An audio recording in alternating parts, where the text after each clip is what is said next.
الزيتونة النهاردة عايزة أوجهها لاتنين، اللي بيتعامل معاها ده واللي بتعمل الموقف ده. ساعات في مواقف الأحسن إنك تسكتي وتلتزمي الصمت فيها. ليه؟ عشان اللي هقوله لك دلوقتي. أنا هكلم اللي أنا بوجه لها اللي بيتعمل فيها. ساعات بنبقى قاعدين مع ناس اصحابنا وتلاقي اتنين منهم وانتي بتتكلمي بيبصوا لبعض ويضحكوا، سواء واحدة قريبة منك، ناس اصحاب مش قريبين منك قوي، قاعدة لذيذة لطيفة. فده انتي لو خدتي بالك من حاجة زي كده اكيد بتتضايقي وبتحطي في نفسك او بتقولي طب ليه؟ يعني انا بتكلم ليه بيبصوا لبعض ويضحكوا؟ حاجه مش لذيذه، موقف مش لطيف. في نوعين منك، اللي بتتكلم وممكن تواجههم، تقول لهم انتوا كنتوا بتتكلموا بتبصوا لي وتبصوا عليا وتضحكوا، بصوا لبعض وتضحكوا. وفي اللي بتسكت.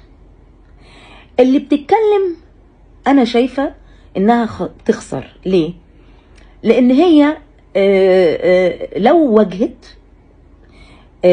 اشخاص معينين ممكن تخسرهم، وهم اصحاب كويسين لكن هم فيهم العيب ده، هو عيب خطير مش حلو خالص. لكن هم كويسين وبيحبوه، هم ناس تمام، لكن هم فيهم الخصله دي، فهي خصله وحشه قوي الحقيقه. فانت لو اتكلمتي ممكن تخسريهم، لان في منهم هيقولك لا احنا ما عملناش حاجه، ما عملناش، انت اللي يتهيألك، وهتبتدي تخشي في خناقه وجدال.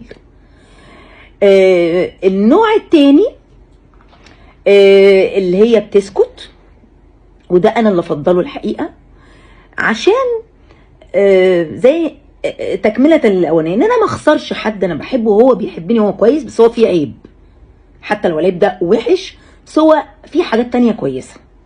يا اما الفت النظر بشكل لطيف مش اعاتب، لان في انواع من الناس او اشخاص ممكن زي ما قلتلك تقلب بجدال وخناقه، لان انت بتقولي لها حاجه محرجه، انت كنت بتبصوا بعض وتضحكوا، فدي حاجه وحشه مش حلوه، محرجه.